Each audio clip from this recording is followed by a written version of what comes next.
Blindeca, expertos en blindaje, presenta la entrevista en línea con William Meléndez.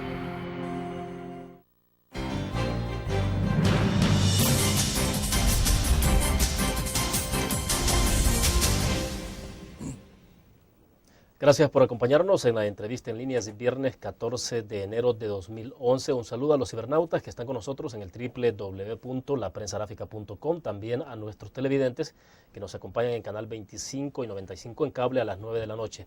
Un abrazo a los compatriotas que nos ven por Uniglow, Canal 28 en Houston, Texas. El Salvador cerró el año pasado con un promedio de 9% menos de homicidios, es decir, 368 menos que el año 2009. Sin embargo, en los primeros días de este mes, el año ha iniciado con un incremento sustancial de asesinatos y ahora el número diario se estima en 12. Mientras tanto, la Fuerza Armada habla de aumentar el número de efectivos. Centros penales impulsa un proceso profundo de depuración, aunque continúan los hallazgos de túneles y artículos ilícitos al interior de los penales. Para conversar sobre estos y otros temas, nos acompaña en nuestros estudios Rodrigo Ávila, exdirector de la Policía Nacional Civil. Vamos a tener una entrevista interesante en la próxima hora. Ingeniero, es un gusto. William, un gran gusto y también un saludo a todos los amigos que nos están viendo o nos van a mirar por los distintos medios. Perfecto. Ingeniero, los números de homicidios bajan para el cierre del año pasado y se anuncia esto como un logro importante desde las autoridades en seguridad pública. Sin embargo, días después la criminalidad vuelve a golpear con fuerza y decimos entonces, después de haber tenido una baja relativamente importante el año pasado, ahora vuelven los homicidios a un promedio de 12 al día. ¿Qué es lo que estamos presenciando, ingeniero, de acuerdo a la experiencia que usted ha tenido en este tema? Bueno, estas fluctuaciones se han dado, de hecho, ha habido importantes bajas en los últimos años en relación al año anterior. No obstante, el año 2009 fue tan terrible que aún así con la baja de este año no se logró llegar a niveles parecidos a años anteriores, porque el año 2009 fue un año en que se dispararon las cifras de una manera tremenda. Lo mismo pasó del año 2003 al 2004. Y 2004 un poquito se mantuvo, 2005 se disparó de una manera bastante difícil y casi todo viene resumido a una cosa, el accionar de las pandillas. Una de las cosas que caracterizó también el año pasado fue, pese a que ha habido una leve baja según las cifras oficiales, lo cual naturalmente es bueno, yo no brindaría jamás por eso, porque con un muerto, con una persona asesinada que haya, no es para celebrarlo, pero sí es para destacarlo, que es bueno que baje. Pero una de las cosas que caracterizó verdaderamente el año pasado fue el nivel de barbarie con el que se dieron algunos de los homicidios que nosotros vimos durante el año. Más bien nos dimos cuenta de que algunas de esas homicidios atroces fueron una especie de expresión, fueron una especie de mensaje y se dieron precisamente de esa forma. Miren cómo, y lo platicábamos con usted hace un ratito, el gobierno anuncia de que ha habido una tendencia, un cierre tendiendo a la baja en la cifra de homicidios y inmediatamente hay una respuesta. Esa respuesta es la que dan los pandilleros, porque los pandilleros son crimen organizado y sin embargo todavía los salvadoreños, las autoridades, el Estado, nos resistimos a tratarlos como tal. Hay una ley contra las pandillas que fue aprobada el año pasado que no ha servido absolutamente para nada. Y lo dije, porque la ley fue hecha con una visión política, con una visión propagandística, con una visión totalmente fuera del contexto práctico y ya comenzó otra vez a nivel de jueces, a nivel de juristas, la discusión sobre los principios, una discusión dogmática que básicamente le ha quitado cualquier tipo de diente a esta ley. Vamos a hablar de la ley un poco más adelante, un poquito más en profundidad, ingeniero, pero quiero detenerme en dos cosas. Una es, ¿por qué se expresa el homicidio en el país con ese nivel de barbarie que usted decía? O sea, hay un mensaje, pero ¿por qué no hay, ya no basta con asesinar a la persona, sino que lo hacen desmembrando cuerpos y ese tipo de cosas? Y lo otro es, si entonces hay a nivel del crimen organizado, de las mismas pandillas, un nivel específico de concertación de decir, bueno, cuando las autoridades confirmen de que han bajado homicidios, nosotros tenemos que subirle. ¿Es eso? Sí, es eso precisamente, porque las pandillas ya están trabajando como, dentro del ámbito criminal, como un grupo organizado que tiene unas dimensiones enormes. Ya las pandillas tienen base social, ya las pandillas desde las cárceles, aunque durante los últimos años se logró meter a la cárcel a más del 90% de los cabecillas, de las clicas y de las pandillas, estos desde la cárcel han venido operando, y en los últimos 2 años los niveles de operatividad y de generación de órdenes para cometer delitos de las cárceles ha incrementado. Entonces, yo siento que aquí ya no es un tema y de que califiquemos con esto a un gobierno o califiquemos con esto a una institución. Yo creo que ya es momento que nos califiquemos como sociedad y como país y como Estado, si es que estamos haciendo lo que debemos de hacer. Yo por eso, William, y siempre lo he dicho, yo no he sido un crítico destructivo. Otro pensara que como fui candidato a la presidencia, que como fui director de la policía, hoy solo me voy a poner a criticar. No, y aquí no se trata de criticar, se trata de que como país hagamos lo que se tiene que hacer. Mire, es absurdo que con los niveles de organización y los niveles de problema que para el país significan las pandillas en El Salvador, tengamos, como lo decimos en buen salvadoreño, leyes tan pirricatas, leyes tan endebles, leyes que verdaderamente no dan instrumentos adecuados ni para la policía ni para la fiscalía para poder combatir un tema de tal envergadura. Yo tenía esperanzas. Lo voy a interrumpir. Cuando regresemos, hablemos un poco de por qué son pirricatas, es decir, quiénes son los que generan leyes pirricatas y por qué en el país no se pueden hacer leyes que respondan a la coyuntura específica del país. Vamos a la pausa y volvemos.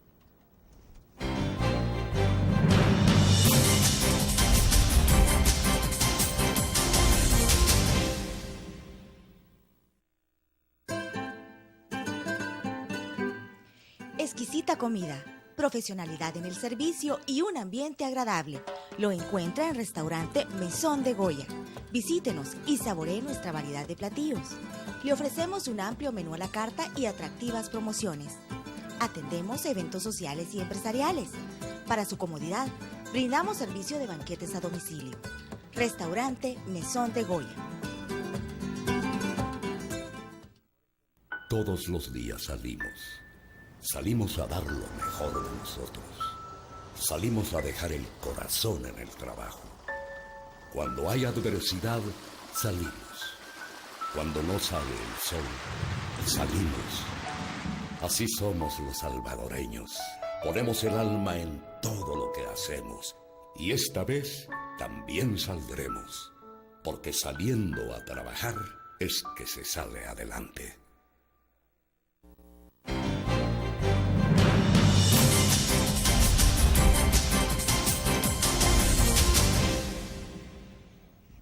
Ingeniero, usted decía en el segmento anterior que tenemos leyes tan pirricatas, bueno, una expresión propia suya de dibujar de que son leyes débiles, me imagino, o sea, que no responden a la situación. Pero ¿por qué se tienen este tipo de leyes? Es decir, el fenómeno delictivo en el país no es nuevo, pues, o sea, no tenemos un año de estar con estos niveles de homicidios, suben y bajan, pero igual el fenómeno es el mismo. Entonces, ¿quiénes están fallando en esto? Mire, quienes están fallando en esto, y aquí somos todos, son los partidos políticos, el gobierno, el órgano judicial, los profesionales del derecho y los juristas que miran esto desde una postura dogmática, y siempre las discusiones son si es constitucional o no, que si viola la ley o no. O sea, yo siento que las leyes se tienen que adaptar a la realidad del país y no tiene que ser esto dado en contrario senso. No es que la realidad se va a adaptar a las leyes. Siempre hay discusiones que son totalmente estériles y al final, por ciertas visiones que todavía son garantistas en extremo, por ciertas visiones que exacerban la postura de defensa de los derechos humanos, tenemos unas leyes que verdaderamente no se adaptan a la realidad. Y hoy creo que lo que está sucediendo es un pecado terrible. Y digo es un pecado terrible porque hoy por primera vez hay un gobierno que no tiene una oposición sistemática en todas las cosas positivas que quiere hacer por parte de la oposición y de otros sectores. Yo, cuando se habló, porque lo sugerimos hace años también, de que hubiese una ley especial para contrarrestar a las pandillas, y yo sugerí que esto se agregara a una ley que ya existe, que es la ley contra el crimen organizado y delitos de realización compleja, que es una ley que funciona y que ahí está. Entonces yo dije, miren, hagamos un apartado, aumentémosle a esta ley en materia de pandillas. Entonces yo me puse contento cuando se comenzó a decir de que iba a haber una ley especial contra las pandillas. Y es una ley. Y sobre todo que se hizo en un contexto donde fue la masacre del autobús mexicano, ¿no? Se hizo en el contexto de la masacre del autobús mexicano, que desgraciadamente tuvo que pasar eso para que como que se diera un paso más bien. O sea, en términos de opinión pública, el gobierno tenía una correlación bastante favorable en medio de esa situación de la tragedia. Pero es que la tuvo antes también. La tuvo antes también. De hecho, quiero decirle, William, en el último programa que estuvimos con usted, antes de que fuera pasada esa ley, yo propuse que hubiese una ley madura. Y incluso con usted y con otros periodistas en distintos programas, no solo su servidor proponía que hubiesen leyes adaptadas para el tema de pandillas, sino que también hubo propuestas de partidos políticos, hubo incluso autoridades del gobierno que hablaron sobre estos temas. O sea, lo que pasa es que no se hizo nada y tuvo que darse esa muerte de 17 personas inocentes que murieron calcinadas en un bus para que se diera el paso. Entonces, ¿qué es lo que pasó? No se dio un paso de una manera apegada a la necesidad de país, sino que se dio un paso acelerado por cuestiones eminentemente de percepción pública y de conveniencia política. Entonces, sacaron una ley que sinceramente deja mucho que desear, y es una ley que absolutamente no ha tenido resultados. Yo lo dije, y no ha tenido resultados porque la ley más pareciera una ley contra el gran narcotráfico y contra el lavado de dinero que una ley contra las pandillas. Es una ley que tiene 10 artículos, de los cuales básicamente solo 2 son novedad, pero que no tiene ninguna herramienta procesal, no cuenta con ningún instrumento para que la policía, para que los fiscales, para que los jueces puedan verdaderamente atender el tema de las pandillas de manera consecuente. No da instrumentos procesales, ignora el tema de las cárceles, ignora que desde las cárceles es de donde están mandando los cabecillas de las pandillas para hacer todo este tipo de atrocidades. Y como digo, esa ley es albarda sobre aparejo, porque habla de congelamiento de bienes, de secuestro de bienes, congelamiento y eso ya está en otras normativas. Congelamiento de directivas, eso, los pandilleros no abren cuentas a su nombre, los pandilleros no tienen empresas a su nombre, los pandilleros difícilmente tienen un teléfono celular a su nombre. Ellos trabajan de una manera informal y aunque manejan un montón de plata, esta se diluye en las redes sociales que mantienen, pagando abogados defensores de los maleantes, compañeros de ellos que están presos, manteniendo las familias de los propios pandilleros, ejerciendo control territorial.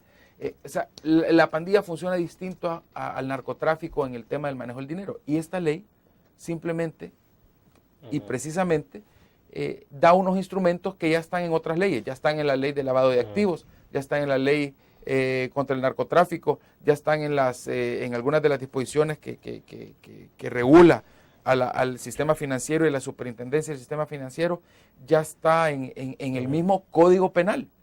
Ya está en el mismo Código Penal y en el mismo Código Procesal Penal. Entonces ha sido una ley albarda sobre aparejo, prescribe las pandillas, pero no da definición de cómo se va a ratificar de que una persona es miembro de las pandillas, no da ningún instrumento procesal, no da ninguna regla para manejar evidencia, y entonces hoy hay jueces que ahí andan diciendo que no aplican la ley porque no tiene instrumento, hay otros jueces que dicen que no aplican la ley porque es inconstitucional. Esa es la misma discusión que se tuvo en algún momento. Es la misma discusión pasado, absurda, y es lo que advertí el año pasado. Entonces aquí, y ya empiezan a nivel político a echarle la culpa a uno y otro. O sea, aquí por eso yo no estoy hablando de que quién tiene la culpa o quién no la tiene. Simplemente los salvadoreños ya no aguantamos más.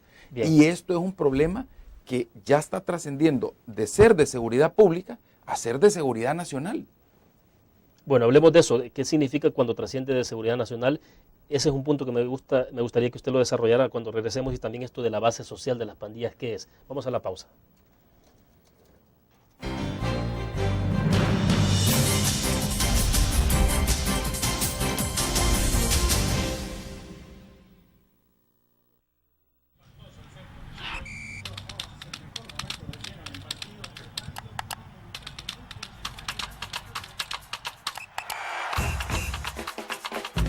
La emoción del deporte está en www.elgráfico.com. Ingresa al nuevo escenario deportivo y descubrí toda la pasión del deporte.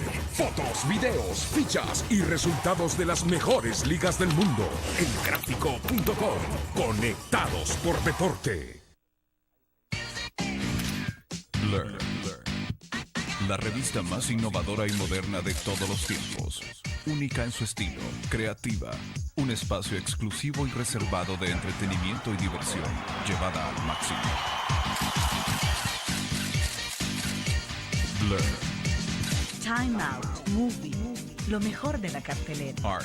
Shopping, la guía de la moda. Go, viajes cortos fuera de la ciudad. Blur.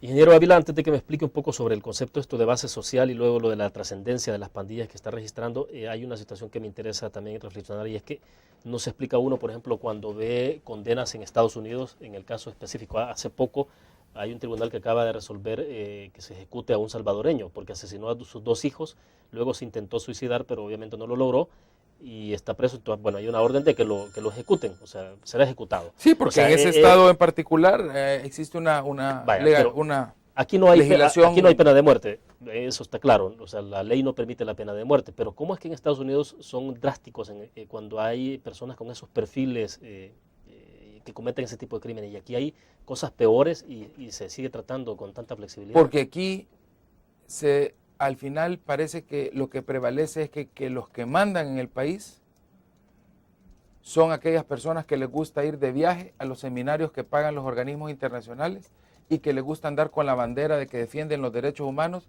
y les gusta que los anden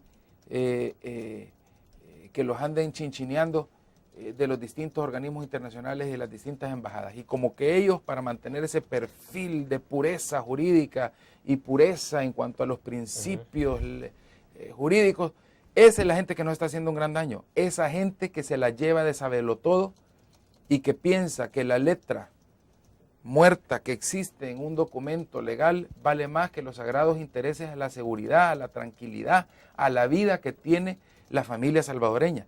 Ellos son los que nos están haciendo tanto daño. Y yo verdaderamente digo, miren, en Estados Unidos a una persona con ese perfil le dan el castigo más drástico. ¿Y aquí qué pasa? ¿Aquí qué pasa? Todavía se ponen la semana pasada ahí a discutir algunos juristas, entre ellos algunos magistrados, a decir que es inconstitucional de que se les suba a 70 años las penas a los múltiples homicidas, lo más terrible de lo terrible en cuanto a la delincuencia. Sí, porque es inconstitucional en tanto no hay cadena perpetua en sí, la ley. pero entonces ahí es una interpretación como ellos quieren. O sea, ellos interpretan cuando les conviene y les da la gana, de que ahí no es el término práctico en el sentido de definir claramente una legislación de que se le va a dar una cadena perpetua, sino que tácitamente, dicen ellos, cuando a una persona de 40 años se le dan 40 años más, no se puede adivinar si esa persona va a llegar a los 80 años. Por ende, ellos pueden asumir o preasumir de que va a ser una cadena perpetua. O sea, que es una interpretación que ellos la han sacado de esa forma. Y entonces ahí los delincuentes se ríen. Veamos qué pasó aquí en El Salvador, veámonos como país. Cuando sale esta ley, que de nada sirvió, pero que salió, y que se hizo una gran bulla, y que se hizo un gran aspaviento y una gran propaganda y todo, vienen los pandilleros y desde las cárceles decretan un paro nacional y ponen en vilo al país entero. Hacen que la gente, logran que la gente no llegue a sus trabajos, hacen que la gente se esconda. Y aquí recuérdense, las calles estuvieron desiertas durante 2 días. Hubo pánico, la gente no llegó a sus empleos, la gente salió, no salió a la calle. Hubo una situación de conmoción causada por unos sujetos que respondieron a una medida, entre comillas, del Estado. Entonces ellos, y ahí están, tienen visitas íntimas, tienen visitas sin ningún control toda la semana, los criminales más terribles que puedan haber, y comparemos cómo es en Estados Unidos. Por eso es que en otros países hay orden, por eso es que en otros países las leyes y las personas piensan no en función de sus intereses políticos, de sus intereses partidarios, sino que piensan en función realmente de las necesidades del pueblo. Y también estos funcionarios dogmáticos piensan en función no de los viajes que van a hacer, ni de las becas que se van a ganar, ni de los aplausos que le van a dar desde los organismos internacionales, sino que piensan realmente en la necesidad de su pueblo. Miren cómo cambió un juez, y no voy a mencionar el nombre, que hablaba pestes en contra de las medidas represivas, y hoy, cuando a un pariente de él lo masacraron los pandilleros, salió pidiendo penas más duras. Claro, si no es lo mismo que le toquen el pellejo a alguien. Sí, pero no podemos entrar en este país que eso ocurra y que todo el mundo salga afectado para que respondan. Claro. Pero tal parece que es la lógica. Tal parece que es la lógica. Afectado. Es la lógica, William, de la ilógica. Y le voy a decir algo, como usted y yo lo platicábamos hace un ratito, nunca ha existido un momento tan idóneo para poder realizar todos estos cambios, porque hay un gobierno que no tiene una oposición que se opone simplemente por oponerse.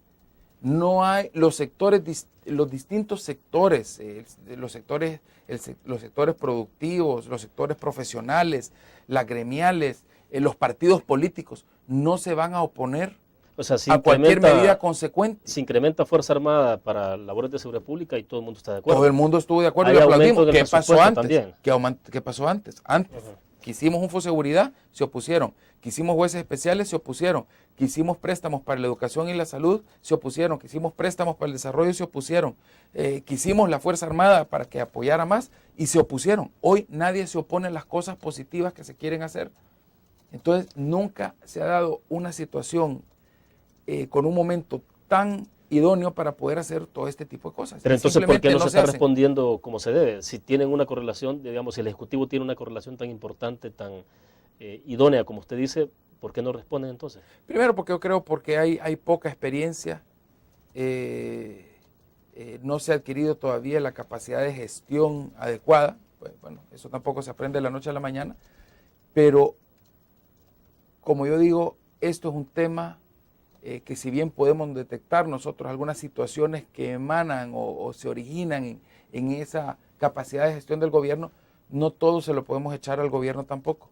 Por eso yo aquí hablaba de los magistrados. ¿Dónde están los magistrados? ¿Dónde están los diputados? Si los diputados últimamente, lo que hemos visto en la Asamblea, nada más son pleitos de partido. Todo el mundo piensa en elecciones y no piensa en el país.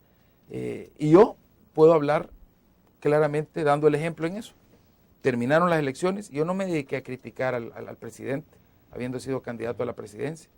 Y en otros países vemos que el candidato, y la diferencia de voto fue mínima, sí, la diferencia de voto fue menos del 2%.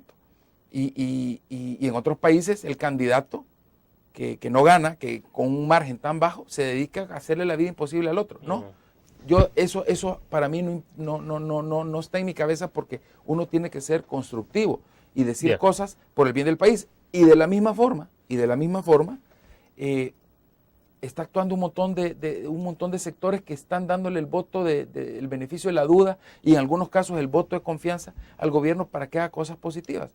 Pero no solo se trata de empezar a venir aquí a decir de que esto va a servir para medir a la policía, para medir a la fiscalía. Nos tenemos que medir toda la sociedad, se tiene que medir el Estado. Esto, de seguir así, va a llevarnos a una situación, por lo mismo que decía, que ya las pandillas tienen base social, a una situación que ya está lindando con el tema de seguridad nacional. Bien, las pandillas son grupos con base social. Perfecto, dejemos la reflexión sobre este tema después del segmento. Vamos a la pausa.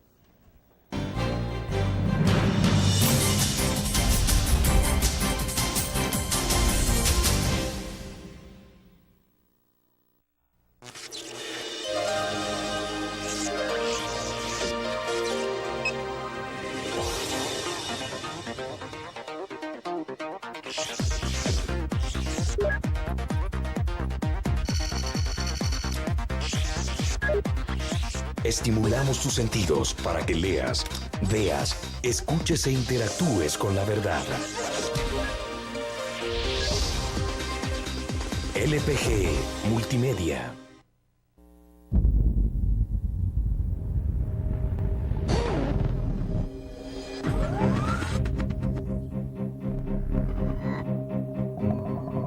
El inicio de una estrategia financiera desde los negocios y la actividad económica hacia toda Centroamérica. El Economista Regional, una revista especializada donde encuentras el panorama empresarial y los principales movimientos financieros. El Economista, el modelo regional de información económica.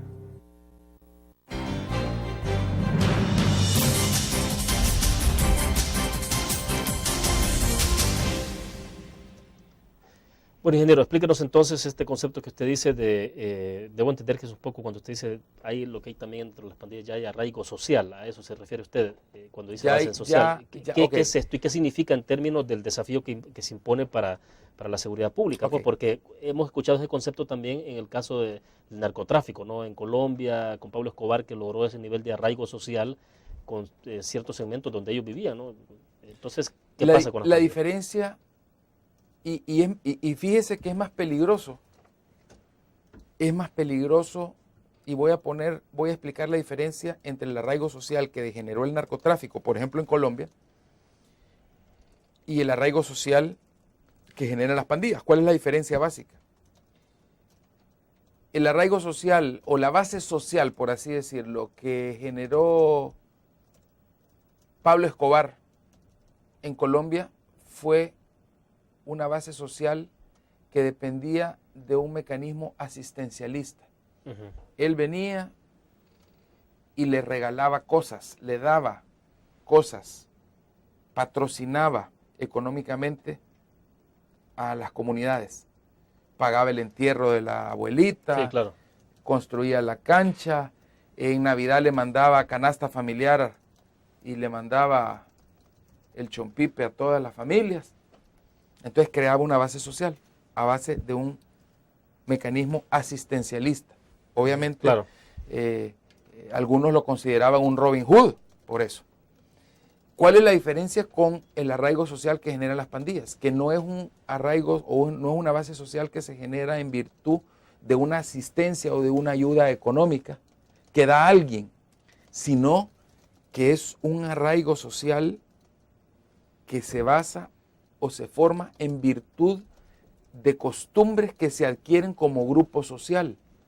Entonces es más interno, no depende de un asistencialismo, sino que ya se convierte en una forma de vida del grupo social. Es mucho más complejo, porque ahora tenemos familias aquí en El Salvador que ven como lo más normal de la vida y lo más cotidiano que un hijo que es pandillero se dedique a cobrar, entre comillas, renta y a extorsionar y a cometer hechos delictivos. Y de pronto, poco a poco, la misma familia se va volviendo parte de esa dependencia económica en las actividades delictivas. Bueno, de hecho la policía presentó un caso recientemente, creo que fue en Apopa, donde habían capturado a uno de los hijos en el pasado, luego capturaron a un hermano, luego capturaron al papá, la mamá, al final... Hasta la abuelita seguramente está participando en las extorsiones. En el tema de las extorsiones. Entonces ya el grupo familiar se convierte en un grupo dependiente de las actividades delictivas. Y lo peor de todo esto es que se trastoca, William y queridos amigos,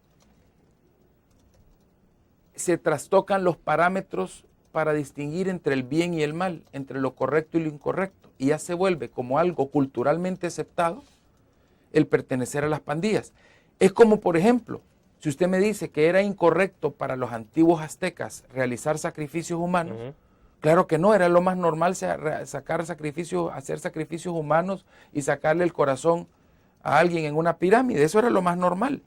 Pues hoy en algunas comunidades es lo más normal que el muchacho que es pandillero mate al contrincante, es lo más normal que el muchacho que es pandillero cobre, entre comillas, la renta extorsionando a otras personas, que le cobre al transporte público, que le cobre a la señora de la tiendita, y es lo más normal que si alguien no paga la renta va a tener que sufrir las consecuencias de la justicia de las maras.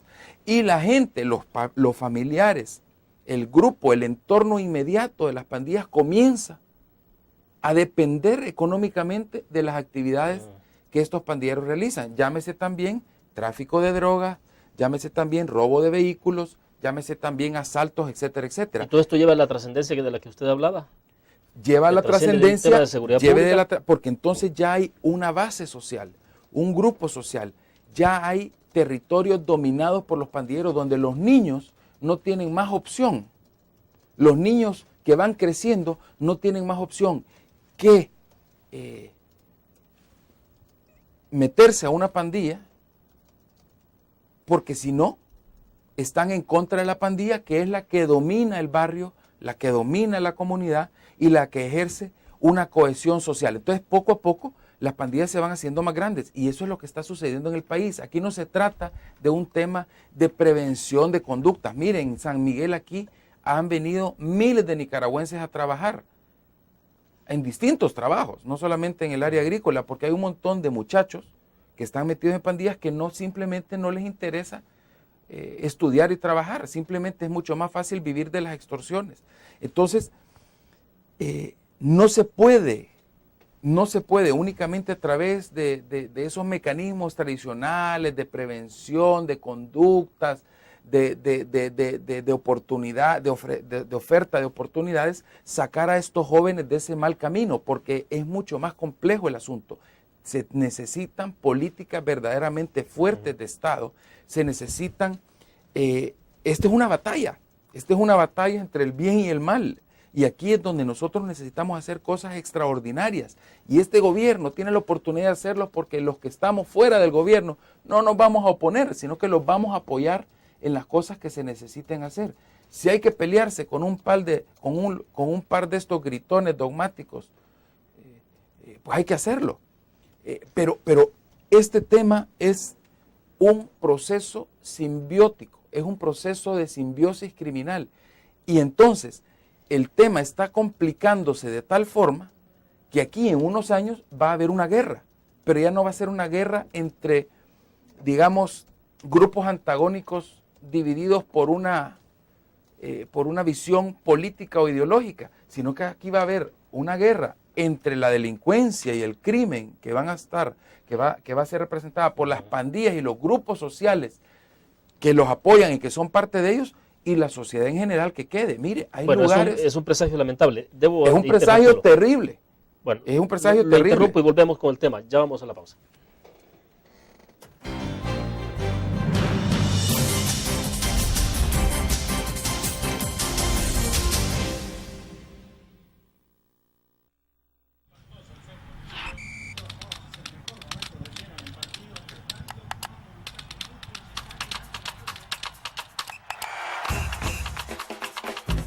La emoción del deporte está en www.elgráfico.com.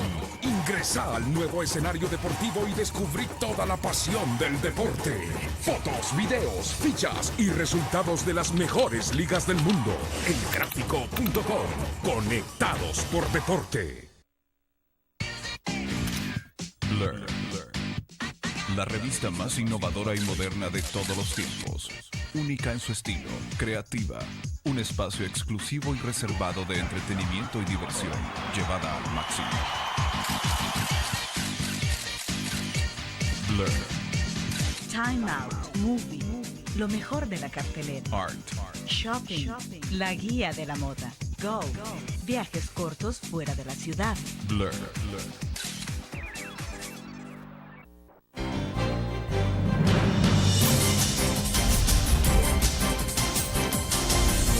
Porque hay cosas que se pueden hacer. Bueno, me decía que aquí prácticamente lo que vamos a tener en el país es una guerra.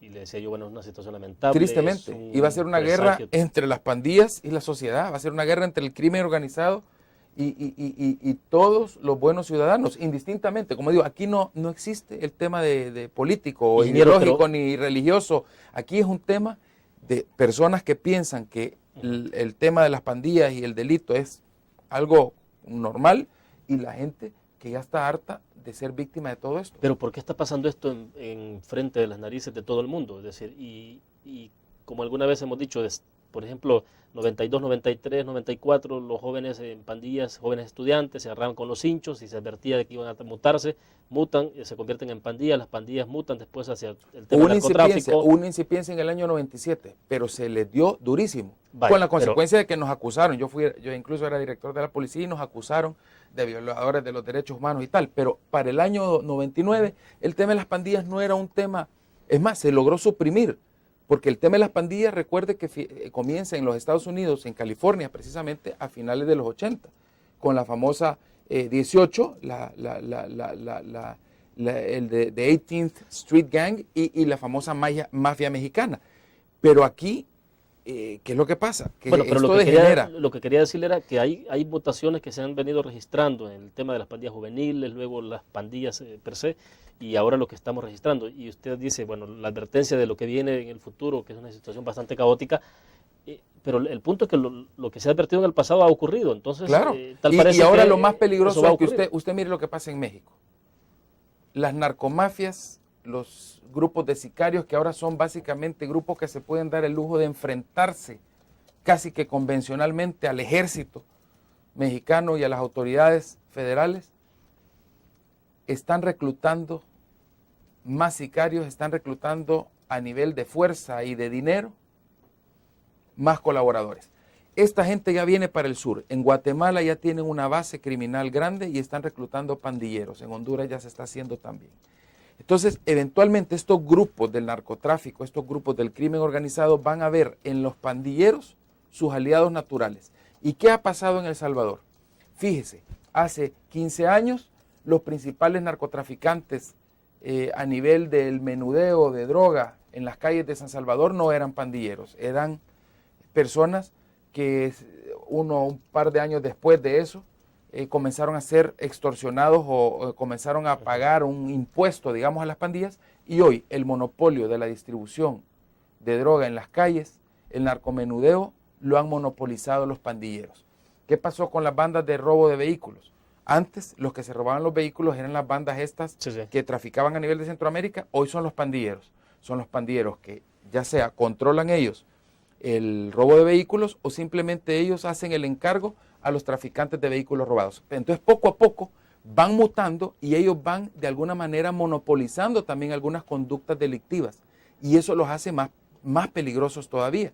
Y va a llegar un momento, como ya está sucediendo, que estos grupos del narcotráfico van a ver en los pandilleros no solamente sus aliados, digamos, lógicos, sino que van a ser básicamente la alternativa única que van a tener para poder seguir con sus actividades criminales aquí. Entonces se van a fusionar los narcotraficantes y el crimen organizado ya transnacional con los pandilleros. Ya está pasando.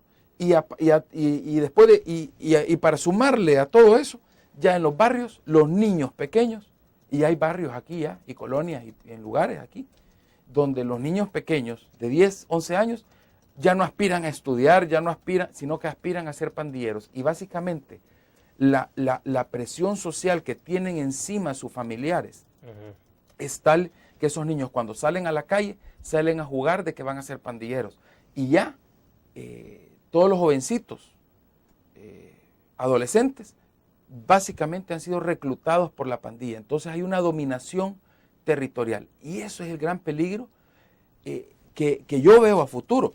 Y para más tristeza, aparte de este peligro que es tan inminente y tan obvio, vemos ahí todavía algunos señores jueces y algunos señores juristas diciendo que es ilegal darle más de 70 años a un maleante tan terrible de estos que asesinan y desmembran y que violan, y que es ilegal que haya jueces especiales, que eso es contra la Constitución y que debemos de regresar a la pureza del derecho. Mientras todo eso siga pasando y estas personas sigan hablando, aquí van a seguir matando víctimas inocentes. Bueno, hablemos en el próximo segmento sobre el centro de monitoreo. ¿Qué está pasando? Porque ha habido allí, en el lenguaje diplomático más, digamos, más sutil, la embajadora de Estados Unidos ha hecho una especie de reclamo. Yo digo reclamo, pero no lo ha planteado de esa manera ella. Vamos a la pausa, regresamos.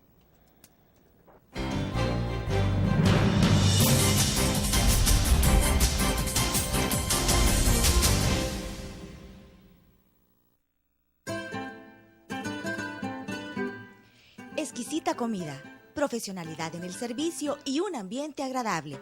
Lo encuentra en Restaurante Mesón de Goya. Visítenos y saboree nuestra variedad de platillos. Le ofrecemos un amplio menú a la carta y atractivas promociones. Atendemos eventos sociales y empresariales. Para su comodidad, brindamos servicio de banquetes a domicilio. Restaurante Mesón de Goya. Todos los días salimos a dar lo mejor de nosotros. Salimos a dejar el corazón en el trabajo. Cuando hay adversidad, salimos. Cuando no sale el sol, salimos. Así somos los salvadoreños. Ponemos el alma en todo lo que hacemos. Y esta vez también saldremos. Porque saliendo a trabajar es que se sale adelante.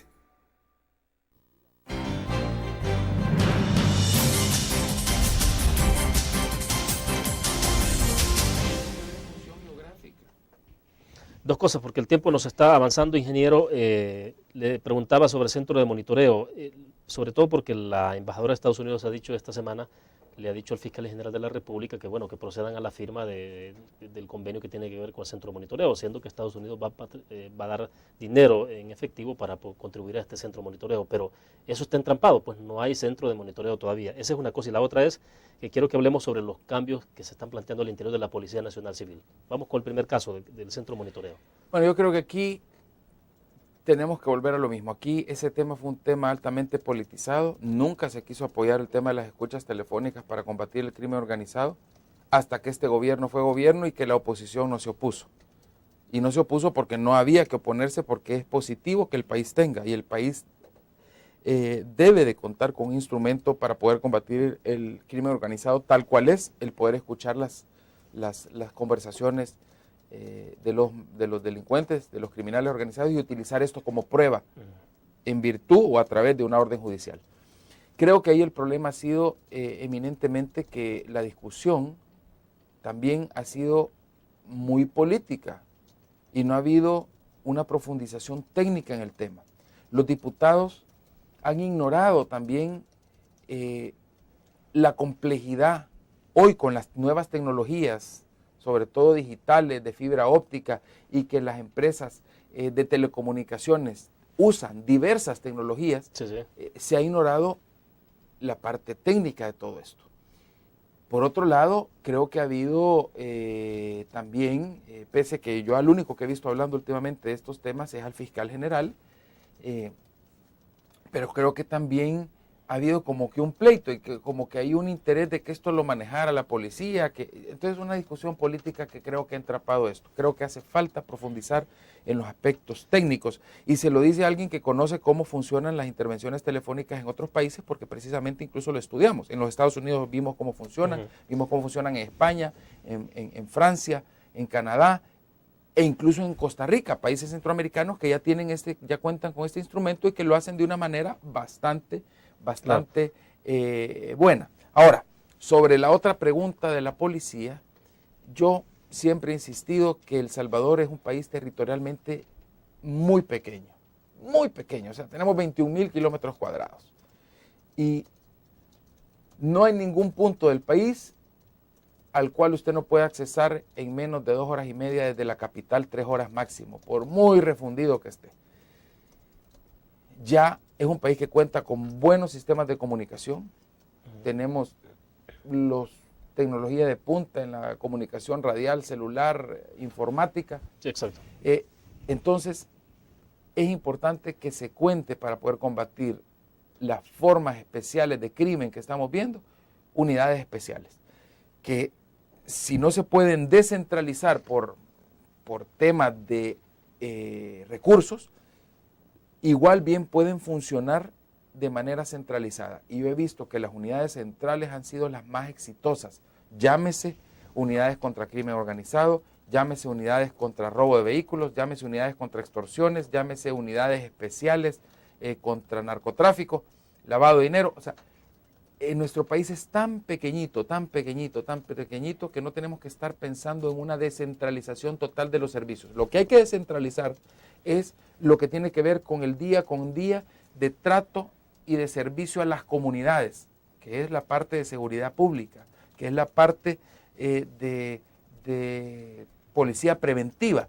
Pero lo que son los servicios especiales, creo que es un error desespecializarlos y descentralizarlos. Creo que por las dimensiones, como digo, de nuestro país, no vale la pena. Bueno, y son las unidades que mejor resultados han dado. Debo hacer la pausa, pero quiero que me explique entonces, ¿qué advierte usted sobre esto una vez que se aplique este nuevo procedimiento, un nuevo sistema operativo que está anunciando la dirección de la Policía Nacional Civil? Volvemos.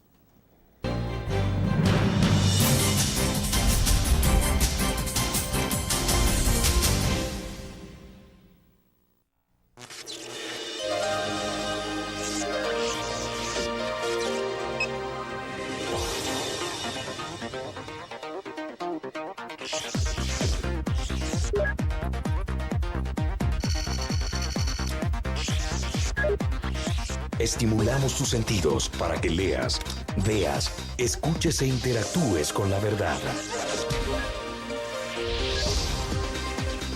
LPG Multimedia.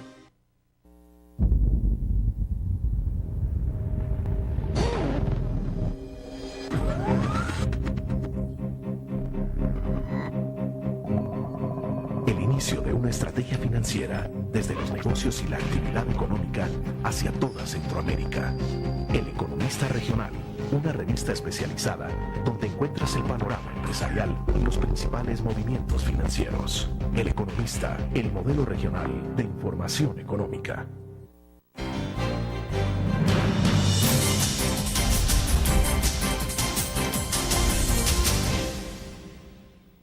Bueno, rápidamente un par de comentarios en el chat, ingeniero, antes de pasar al planteamiento que le hacía en el segmento anterior. José Rivera de San Salvador dice, es una pena que hoy la seguridad esté peor que nunca. Cuando usted fue director las cosas nunca fueron tan difíciles como hoy. Linda Barrera dice, de Mexicanos, lo que le puedo decir al ingeniero es que su gestión al frente de la policía fue un éxito, porque a pesar de todo siempre hubo seguridad. Daniel Cifontes dice, entonces, según Rodrigo, el problema de la violencia es ayudado institucionalmente, pues no hay acuerdo entre los funcionarios.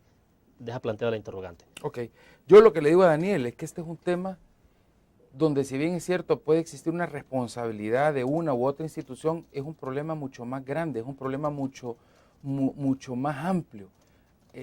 Aquí tenemos que hacer cosas excepcionales como país. No podemos únicamente estar manteniendo esto en la discusión política.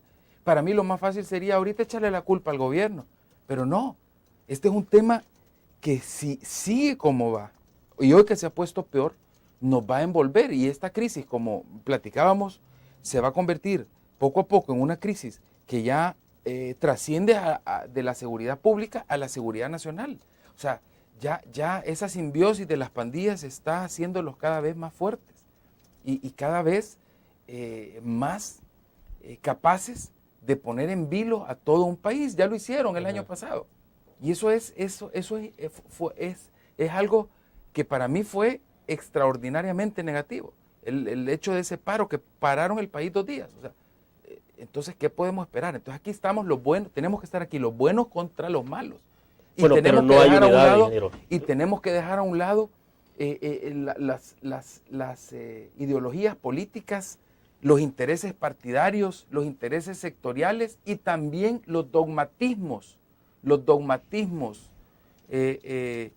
filosóficos y las posturas doctrinarias teóricas, que eso es lo que nos está haciendo tanto daño. Entonces, por eso le digo a Daniel, o sea, este es un tema duro, y quien está sufriendo es esa persona que vive en un barrio donde todos los días le tiene que ver la cara a los mareros, donde casi que para entrar a su casa le tiene que pedir permiso a un marero, donde tiene que pagarle un peaje a un fulano para poder llevar a sus niños al colegio, o sea, y que esos padres de familia que viven con ese temor todos los días de que sus niños o los matan los pandilleros o los convierten y los reclutan en las pandillas. Eso es lo terrible que estamos viviendo todos los días.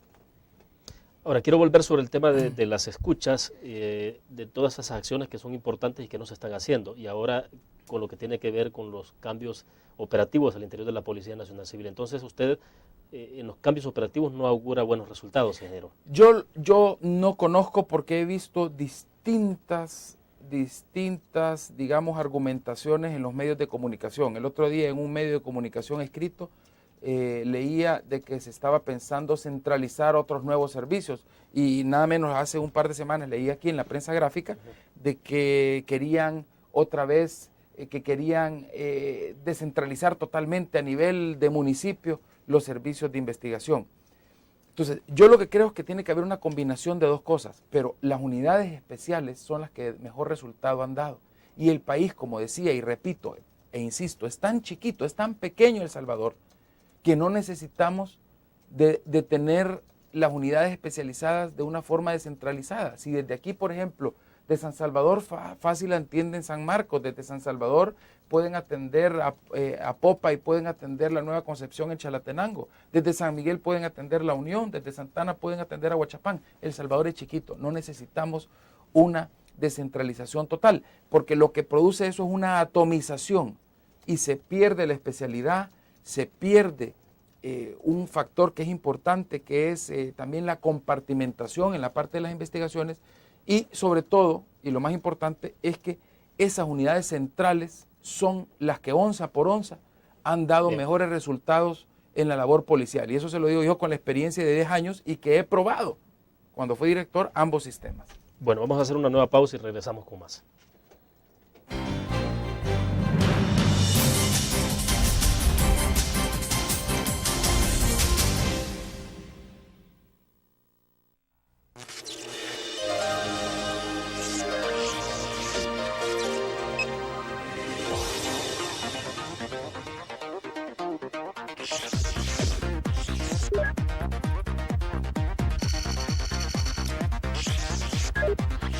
Estimulamos tus sentidos para que leas, veas, escuches e interactúes con la verdad. LPG Multimedia.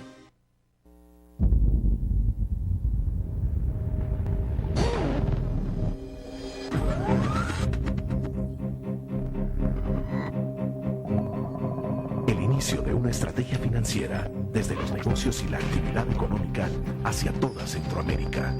El Economista Regional, una revista especializada donde encuentras el panorama empresarial y los principales movimientos financieros. El Economista, el modelo regional de información económica.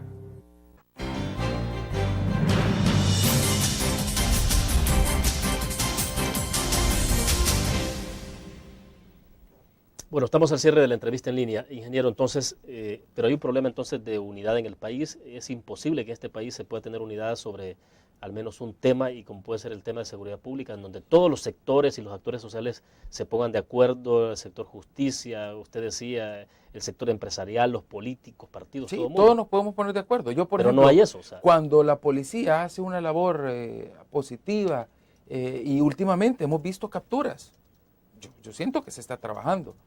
Pero la policía, la fiscalía necesitan instrumentos ad hoc, necesitan mecanismos que de verdad se puedan utilizar. Y el Estado tiene que dar una respuesta más allá de lo tradicional. O sea, yo siento que nunca antes ha habido un momento tan, digamos, que esté con las condiciones para poder realizar ese gran esfuerzo de país que se necesita para la seguridad. Porque la gente no se opone. Los sectores políticos están siendo consecuentes con el gobierno.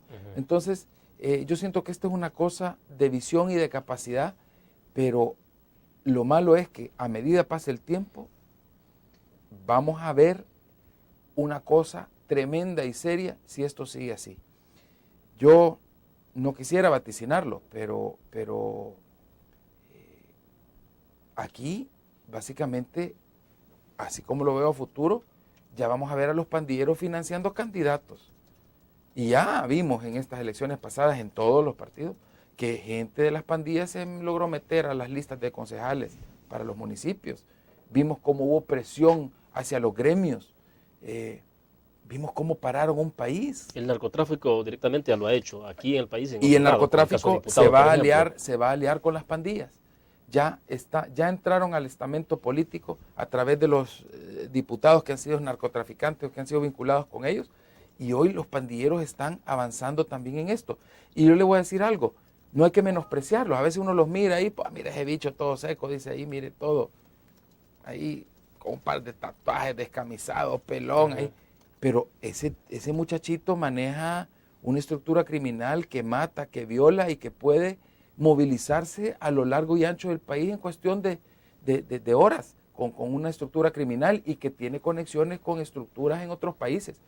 A mí creo que lo que tenemos que tomar ejemplo, a mí me gustó muchísimo cuando nosotros hicimos unas sugerencias que no se pudieron aquí retomar en el país por la misma oposición exacerbada que existía a nivel político en El Salvador en el año 2006, pero hicimos unas en la conferencia antipandilla en Los Ángeles, en la que hubo aquí al año siguiente, hicimos algunas sugerencias sobre mecanismos de prevención y de combate también a las pandillas, y estos fueron retomados en el estado de California de una manera entusiasta y conjunta. Es decir, recomendaciones que usted mismo hizo, allá las consideraron. Por ejemplo, el toque de queda focalizado para pandilleros. No, fíjese que lo retomaron en California. Bien interesante. Y con un entusiasmo. El toque de queda focalizado fue una de las recomendaciones. Fue una de las recomendaciones. Y esto se tradujo en las injunction laws que implementaron en Los Ángeles, que fueron muy positivas. Yo, por ejemplo, lo mencionaba, en el distrito de Rampart, en la ciudad de Los Ángeles, se logró bajar en 77% en menos de un año el impacto de la violencia criminal generado por pandillas. Impresionante, o sea, se redujo en 3/4 partes la violencia de las pandillas y ahora se ha reducido mucho más. Pero claro, fueron medidas excepcionales. Pero lo interesante de todo esto, William y amigos que nos están viendo y escuchando, es que se juntaron en una conferencia posterior, incluso a una de ellas, a una de las discusiones, invitaron a su servidor, que fui como oyente y nada más para dar mis ideas, se juntaron fiscales de distrito, fiscales del estado, policías y agencias de cumplimiento de la ley, o como le dicen allá, law enforcement, del estado, el FBI, que es federal, la policía de Los Ángeles, el sheriff de Los Ángeles, jueces de distrito. O sea, legisladores, juristas y policías se juntaron en una misma mesa, se sentaron y llegaron también ahí unos sociólogos y diseñaron todo este esquema de leyes.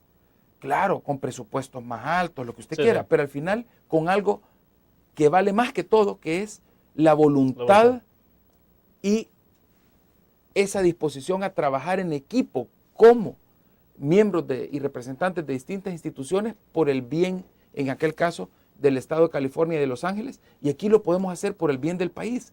Entonces, eso es lo que hace falta. Pero aquí, ¿cómo podemos esperar eso si salen aprobando una ley y al día siguiente se quedan calladitos y al día siguiente salen unos magistrados diciendo que quizás es inconstitucional? Se aprueba una ley contra las pandillas y salen un par de jueces diciendo que no la pueden aplicar y otros jueces, que creo que son patriotas, que sí dijeron que la van a aplicar. ¿Cómo es que podemos tener los jueces especiales y de repente sale un fulano ahí diciendo que los jueces especiales probablemente son inconstitucionales? Y otro, se aumentan las penas para los maleantes y salen ahí en la corte diciendo que es inconstitucional los 70 años. Entonces, eso es lo que nos está haciendo más daño en este momento. Bueno, se nos fue el tiempo, le agradezco, ingeniero. Muy gentil. Muchas gracias y un saludo también a todos los amigos. Bueno, terminamos de esta manera la entrevista en línea. Nos vemos el próximo lunes. Estará con nosotros el secretario general del PSC, Rodolfo Parker. Buenos días.